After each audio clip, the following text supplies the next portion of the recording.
నీ ఇష్టం. ఇంటి దగ్గర నుంచి బయలుదేరే ముందే మా అబ్బాయి నాతో అన్నీ చెప్పాడు. అవి కావాలి ఇవి కావాలి అని అడగకూడదు అని. చాలా థ్యాంక్స్ అమ్మా. ఇంత మంచి సంబంధం దొరకటం నిజంగా మా అదృష్టం. పోయిన ఏడాదే మా పెద్దబ్బాయి పెళ్లి చేశాము. 10,000 రూపాయలు కట్నం, రవ్వల దిద్దులు, రవ్వల నక్లెసు కాక 50 సవర్ల బంగారం కూడా పెట్టారు. అమ్మా నువ్వు ఊరుకోరా. ఇప్పుడు నేనేమన్నానని ఏదో మాట వరుస కన్నాను అంతే కదా. క్షమించండి, నేను అంతగా ఇచ్చుకోలేను. ఏదో అమ్మాయి చేతికి గాజులు, చెవులు, కమ్మలు, 5-6 సవర్ణంలో గొలుసు, బావగారి పట్టు పంచలు వచ్చి అంతవరకు మాత్రం ఇచ్చుకోగలను. పెళ్లి ఇంట్లోనే చేస్తారా? మా బంధువులందరూ చాలా పెద్ద పెద్ద వాళ్ళు. అదేం లేదండి, ఏదైనా మంచి కళ్యాణ మండపం చూసి చేద్దాం. తర్వాత పర్వాలేదు, చెప్పండి. లిస్ట్ ఇస్తుందండి, అవన్నీ మీరు భరించలేరు. అయితే మేము బయలుదేరా? చాలా థ్యాంక్స్ అండి. పోతే ఓ చిన్న మనవి, పెళ్లికి కూడా 5-6 మాసాలు వ్యవధిస్తే మాకు కాస్త సౌకర్యంగా ఉంటుంది. అలాగే, నీ ఇష్టం. మంచిగా వస్తాం. ఓకే అన్నయ్య, పెళ్లి కొడుకు ఏం ఇవ్వకపోయినా పర్వాలేదు అన్నాడుగా. తర్వాత నువ్వుగా అది చేస్తాను ఇది చేస్తాను ఎందుకు ఒప్పుకున్నావు? మన దగ్గరుంటే పర్వాలేదు, లేదు కదా. పిచ్చోడా, మన చేతిలో ఉన్నా లేకపోయినా ఇవ్వాల్సిన బాధ్యత మనకుంది. మనకేమో ఒక్కగానో ఒక చెల్లెలు. ఏమీ ఇవ్వకుండా అత్తవారిని పంపిస్తే వాళ్ళు చులకగా చూస్తారు. అన్నదేదో అన్నాను, అవసరం రేపడతాను. ఇదంతా నీ ఇష్టం. పిల్లమా, ఏ పెళ్లి పీటల మీద నువ్వు ముచ్చటగా కట్టుకోవడానికి ప్రత్యేకంగా సెలెక్ట్ చేసి తీసుకొచ్చిన పట్టు చీర ఎలా ఉందో చెప్పు.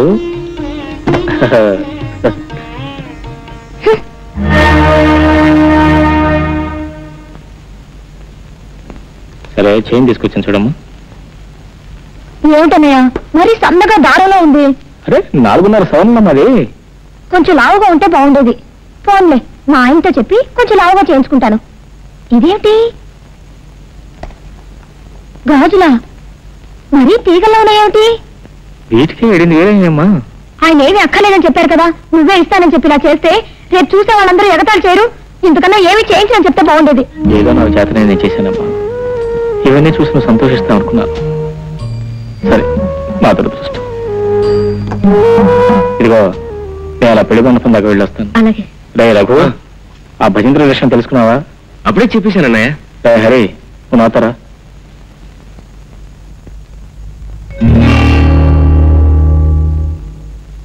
కమలా, అన్నయ్య ఎంత కష్టపడి నీ పెళ్లి చేస్తున్నాడు తెలుసా? ఆయన మొహం మీదే కొట్టినట్టు మాట్లాడటం ఏం బాగలేదు. కావాలని అన్నాను.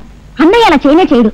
ఇదంతా కొత్తగా వచ్చిందే ఆవిడగా చేర్చాలవా? అవునన్నయ్య, ఎందుకు ఇలా వెనక ముందు చూడకుండా ఖర్చు పెడుతున్నారని అన్నయ్య మనసు మార్చేస్తుంటుంది. ఇదిగో చూడమ్మా, దేవుడి మీద ఒట్టేసి చెప్తున్నాను, నేను అలాగేం చెప్పలేదు. అనవసరంగా నన్ను ఆడిపోసుకోకు. ఇంకొక మాట, అలాంటన్నీ నీకు దొరికారంటే నువ్వు పూర్వజన్మలో ఎంతో పుణ్యం చేస్తుండాలి. ఆయన గొప్పతనం నీకు తెలియదులే. అవును, నాకు తెలియదులే. ఇవన్నీ నాకు అవసరం కూడా లేదు. అన్నీ మీరే తీసుకెళ్ళండి. మా అమ్మ నాన్న బ్రతుకుంటే నాకు ఈ గతి పట్టేదా? కమలా, అవన్నీ తీసి ఇక్కడ పెట్టు. అవసరమైన వాళ్ళు తీసి దాచుకుంటారులే.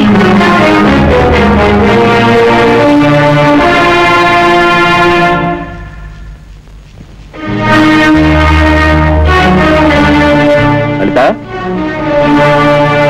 లలిత, ఏంటిది? మీ చెల్లెల్ని అడగండి. నువ్వే చెప్పి అడగచ్చుకో. మీ చెల్లెలకి సన్నటి గాజులు, నూలు దారం లాంటి గొలుసు చేయించమని నేనే మీకు చెప్పానట. వీటిని నన్ను కలిపి ఆవిడ గారు తిట్టిపోస్తుంది. నేనేం తిట్టాను? మా అన్నయ్య నాకు ఈ పెళ్లి చేయడం నీకు ఇష్టం లేదు, అందుకే తగాదాకు వస్తున్నావు. నేను తగాదాకు వస్తున్నానా? తెల్లారేడు ముహూర్తం పెట్టుకుని ఇద్దరు తగ్గద పడుతున్నారా? సిగ్గులేదు మీకు? వెళ్ళవని సర్దావు, నీకు చెప్పింది వెళ్ళా. నువ్వు కూడా వెళ్ళామా? వెళ్ళు.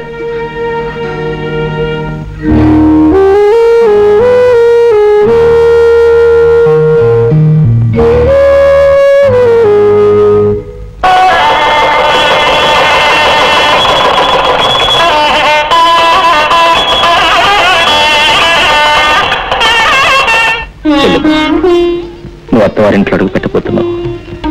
చీరలు సార్లు ఘనంగా పెట్టలేకపోయినా మంచి మాట చెప్తాను, మనసులో పెట్టుకో. ఆలోచన, అణుకు, అసహనం ఉంటే ఆడపిల్ల అత్తవారింటి కోటలు అవుతామ్మా, వారింటి ఆడపడిచి అవుతుంది. వెళ్ళరమ్మా, మంచిది. అమ్మా, వాళ్ళు వస్తున్నారు. రామ్మా, వెళ్ళొస్తానన్నయ్య. మంచిదమ్మా. ఎందుకన్నయ్య కన్నీరు? ఎంతో దూరం వెళ్ళటం లేదుగా.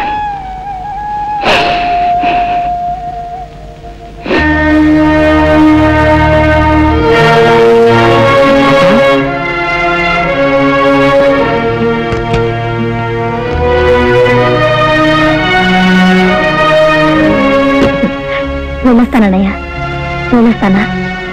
వస్తానా?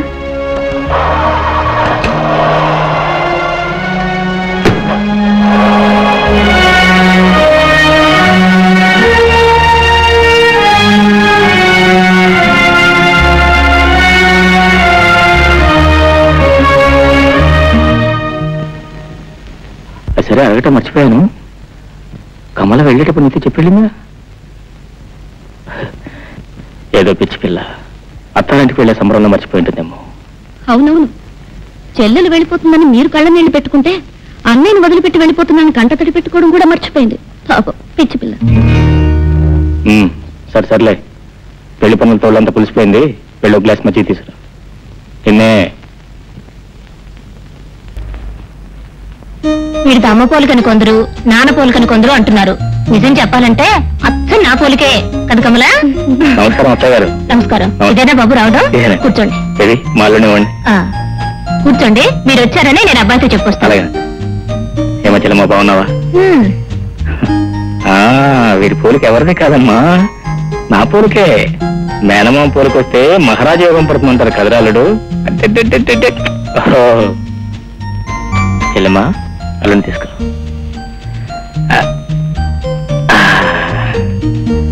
ఇదమ్మా, వాళ్ళడికి బొమ్మ చొక్కా తీసుకొచ్చాను.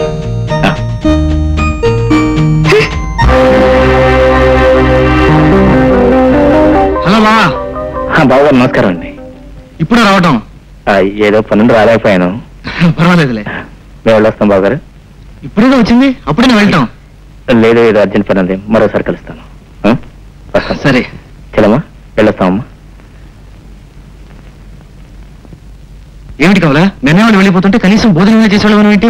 అదొక్కటే తక్కువ. చూడండి, చెల్లెలు బిడ్డకి ఎంత గొప్ప కానుక తెచ్చాడో చెప్పుకుంటే సిగ్గుచేటు. అదేంటి కమలా?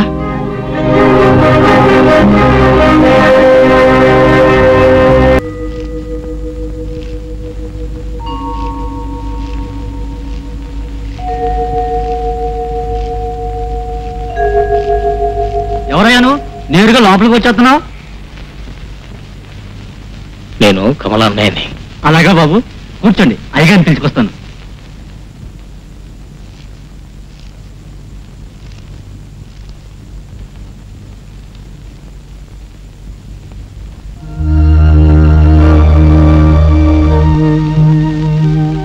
అన్నయ్య, ఒకసారి ఇలా రా. చెల్లెమ్మా, ఏమ్మా బాగున్నావా? బానే ఉన్నాను, కానీ ఏమిటనే ఇది? నీ దరిద్రాన్ని ఇలా 10 మందికి చూపించుకోవాలా? అడుక్కునే వాళ్ళ ఈ బట్టలేమిటి? ఏ బట్టలు వేసుకుని మీకు అన్నలాన్ని కనిపిస్తా అనుకున్నారు, కానీ ఈ బట్టలు వేసుకుంటే అడుక్కునే వాళ్ళ కనిపిస్తా అనుకోలేదమ్మా. సరే సరే, విషయం ఏంటో చెప్పు. ఎందుకొచ్చావు? ఏం లేదమ్మా, ఈ పక్కన ఏదో పనుండి ఎలాగో వచ్చాను కదా అని నిన్ను కూడా చూసి వెళ్దాం అన్నట్టు వచ్చాను. అవునులే, చూపులు కాకపోతే ఇంకేం తేగలవు నువ్వు? పెళ్ళై ఎన్నాళ్ళైంది? దీపావళికి గాని సంక్రాంతికి గాని కనీసం ఒక చీరైనా ఏదైనా తేగలిగా? నేను దరిద్రపు కంపెనీ నుంచి వచ్చానని చెప్పడానికే కానీ ఇలా వచ్చా? ఏం చేయం చెప్పమ్మా, ఒకగానొక్క చెల్లెలకి ఏవో చేసుకోవాలని ఎన్నెన్నో కళ్ళ కన్నాను. కానీ ఎప్పటికప్పుడు నా తిరిగి తాళటం లేదమ్మా. పైగా నాకు ఇప్పుడు ఉద్యోగం కూడా పోయి. సర్లే, కష్టాలు బాధలు ఉంటే మనకు చుట్టుకుంటాయని మా అత్తగారు అంటుంటారు. నా భర్త నన్ను ప్రేమగా చూడబట్టి సరిపోయింది, లేకపోతే మా అత్తగారు నన్ను పాటికి నిలబట్టి బయటికి గంటేసేది. అన్నయ్య, తప్పుగా అనుకోకు. నిన్ను రూపంలో చూస్తే మా అత్తగారు చాలా మర్యాద తక్కువగా మాట్లాడతారు. నువ్వు వెంటనే ఇంటికి వెళ్ళిపో. మళ్ళీ వచ్చేటప్పుడు మంచి బట్టలు వేసుకుని రా. ఏమి? అలాగేనమ్మా, మళ్ళీ రాగలిగితే మంచి బట్టలు వేసుకుని వస్తాను.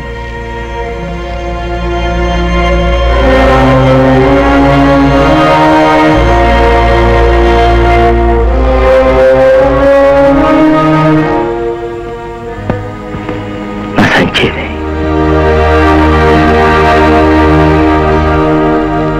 కమలా, నిన్నే వచ్చాడు కదా? వచ్చాడు. ఉద్యోగం పోయిందట, కష్టాలు కన్నీళ్లు చెప్పబోయాడు. నేను చెప్పనవలేదు. ఆయన కష్టాలు కథలు చెప్పుకోవడానికి మనమే దొరికామా? అయితే ఏం కమలా, మనం ఎంతమంది సాయం చేయడం లేదు? ఏదో ఇచ్చి పంపించేవాళ్ళం కదా. మీరు ఊరుకోండి, మీకేం తెలీదు. ఒకసారి ఇచ్చామనుకోండి ఇక అదే వరస ప్రతిసారి వచ్చి మన ఇంట్లోనే కూర్చుంటాడు.